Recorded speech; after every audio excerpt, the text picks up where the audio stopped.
The Americans and the NATO were in Afghanistan. So Pakistan was playing a double game. The very people, the very terrorism industry which they had followed came back to bite. India के लिए, नरेंद्र मोदी के लिए, Jaishankar is an important asset. He has been technocrat, he has served in foreign service, reached to the foreign secretary, then understands the international politics, and then explains the India's worldview. Jaishankar की जो statement है इस सूरत हाल में, उन्होंने एक statement में एक बड़ी एम्बैरेसिंग बात की है फॉर पाकिस्तान. उन्होंने कहा जी इंडियन गवर्नमेंट जो है वो पाकिस्तान को पब्लिकली बड़ा कम डिस्कस करती है क्योंकि हमें टाइम ज़ाया नहीं करना. वो कह रहे हैं कि we don't have to waste the time. अब ये बदला हुआ साबित हो चुका है कि अफगान तालिबान के जो लीडर है, जो इस्लाम के नाम पे पाकिस्तान जो इस्लामी मुल्क है इसके मफादात पे हमला करते हैं और अमेरिका से पैसे ले रहे हैं ताकि पाकिस्तान में बेगुनाह शहरियों पे हमला हो. तब अपने लिए कुछ, दूसरे के लिए कुछ वाली पॉलिसियां चलती है तो बिल्कुल पाकिस्तान से ज्यादा दोगले लोग आपको शादी कहीं मिले.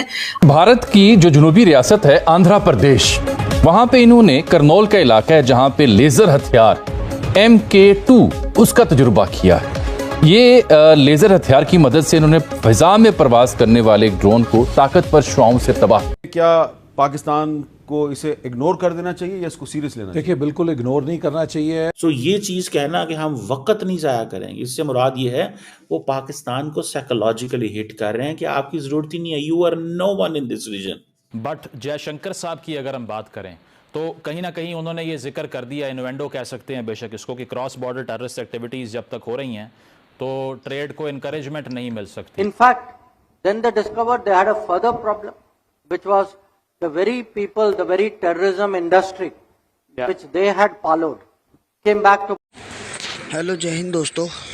SP न्यूज़ 91 में आपका स्वागत है दोस्तों. जैसे कि आपने क्लिप के अंदर देख ही लिया होगा कि जो डॉक्टर S जयशंकर हैं वो आप सभी को पता ही है कि वो अपने बेबाक अंदाज के लिए जाने जाते हैं. और कहीं ना कहीं डॉक्टर S जयशंकर ये बोलते हुए नज़र आ रहे हैं कि पाकिस्तान जैसे मुल्क पे, ये कुछ मतलब इस मुल्क पे हम अपना समय ख़राब नहीं करते.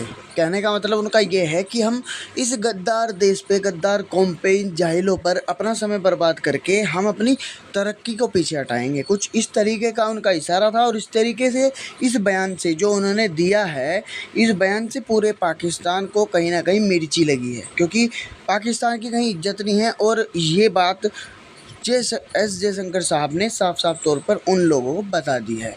अब पाकिस्तानी मीडिया में अलग अलग तरह की चर्चा चल रही हैं. जो कमर चीमा है वो अलग अलग तरह की बातें कर रहा है. अब क्या बात है, किस तरीके की मैं बात कर रहे हैं, तो आइए दोस्तों वीडियो को स्टार्ट करते हैं. In an Indian way, that's the point.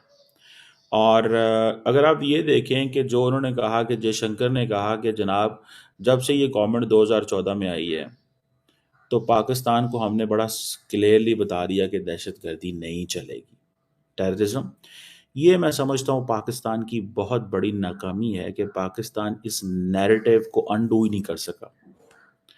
Pakistan ये कहता रहता है जी अफगानिस्तान के ज़रिए जी इंडिया में डिस्टर्ब कर रहा है, डिस्टेबलाइज कर रहा है, वो जी क्या नाम है उसका,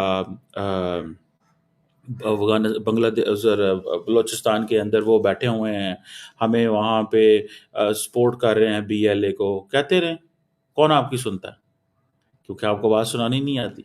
पहली बात, 2008 में मुंबई वाकया हुआ, वो उसको ख़त्म नहीं होने दे रहे, मरने नहीं दे रहे उस वाक़े को.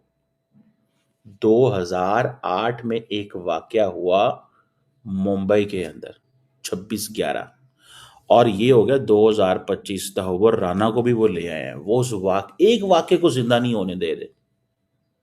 और पाकिस्तान के अंदर रोज़ वाक़े होते हैं and Pakistan can not explain the story. बात करूंगा तो फिर बात तो किधर तक जाएगी.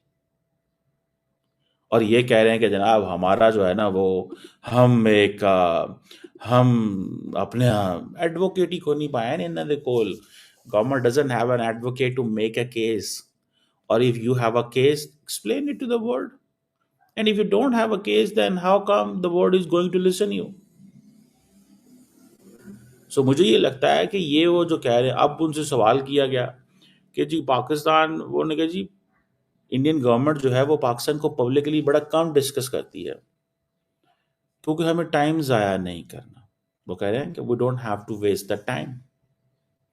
अब ये बदला हुआ इंडिया है और वो कहते हैं मुझे खुशी होती है, I wish I could have said that, कि पाकिस्तान भी चेंज हो गया। उनकी बुरी आदतें हैं जो चल रही हैं, ठीक है। और वो 26/11 का जो टेररिस्ट है, टर्निंग पॉइंट हुआ, इंडियन पब्लिक, दिस दैट, ये वो, ठीक है। सो मुझे ऐसा लगता है, व्हाट आई फाइंड इज, जो मैंने रीड किया कि वो 26/11 के वाक़े को लेके बोल रहे हैं, ठीक है। Obviously nobody supports the terrorism. आपके पाकिस्तान के अंदर रोज 26/11 होती है, रोज।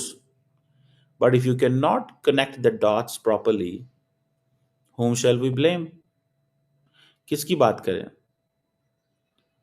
वो कहते जी हम पाकिस्तान को पब्लिकली डिस्कस नहीं करते। क्यों नहीं करते? जयशंकर साहब, आप कब पाकिस्तान को इग्नोर करते हैं? ये अभी रायजीना डायलॉग हुआ, जहां पे यूएन में इधर उधर अमित शाह, राजनाथ सिंह, ये अभी थोड़ा सा कोई ये इलेक्शन आने दें, आप पाकिस्तान को डिस्कस करेंगे? क्या ये बात सच नहीं है कि whenever there are elections in India तो पाकिस्तान को डिस्कस किया जाता है? पाकिस्तान को तो रोज इंडिया में डिस्कस किया जाता है किसी ना किसी एंगल से। लेकिन वो कह रहे हैं कि वो दरअसल हमारी कमजोरी ये है कि हम उन फोरम्स में नहीं एंटर हो सके, हम उन फोरम्स में नहीं एंटर हो सके। Obviously the people in the foreign office and the government, they know better than us. We are not in a position to speak with a firm resolve that what we are saying, कि जनाब हुकूमत ने कोशिश नहीं की होगी, 100% कोशिश की, हमें किसी ने घुसने ही नहीं दिया और हमने कोई नए प्लेटफॉर्म ही नहीं क्रिएट किए। सो ये चीज कहना कि हम वक्त नहीं जाया करेंगे, इससे मुराद ये है वो पाकिस्तान को साइकोलॉजिकली हिट कर रहे हैं कि आपकी जरूरत ही नहीं है, you are no one in this region. आजकल इंडिया की जो वो जिसे कहते हैं ना सोच के अंदर, क्या सारा टाइम ये नहीं है कि जी India Bangladesh Pakistan, they are going to gel together and it is a challenge for us. सारा टाइम तो आपका मैनेज करते पाकिस्तान को गुजर जाता है और वो कहते हैं हम तो बोलते नहीं आपके बारे में। क्या इंडिया का सारा टाइम पाकिस्तान को मैनेज करते नहीं बोलता? फौज सारा टाइम पाकिस्तान पे बैठी हुई है। ऑब्वियसली ये जो लेजर गाइडेड वेपन्स आ रहे हैं जो आपके वो जिसे कहते हैं हिट कर रहे हैं, आप क्या समझते हैं इनको? ये किधर क्या इंडिया ने श्रीलंका की तरफ मुंह करके चलाना है इनको? ऑब्वियसली ये जो लेजर वेपन है इंडिया ने पाकिस्तान के लिए रखे हुए ना। Everything, every day, every moment India का जो स्ट्रेटेजिक ऑपरेटस है that is thinking about Pakistan ना भाई, वो पाकिस्तान के बारे में बात कर रहे हैं। तो आप किस अंदाज से और चाहते हैं कि हम टाइम वेस्ट नहीं करना चाहते?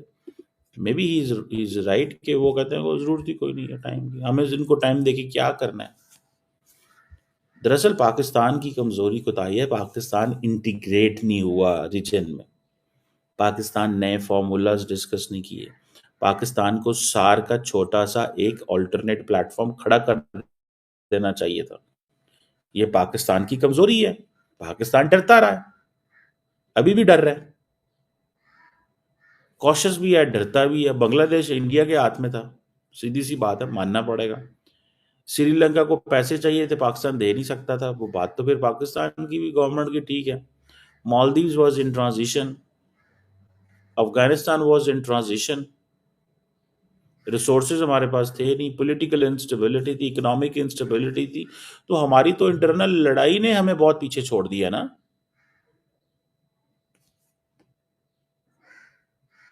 ठीक है जी। अब वो जयशंकर साहब कह रहे हैं जी Pakistan was playing a double game. ये तालिबान के साथ भी था और अमेरिका के साथ भी था।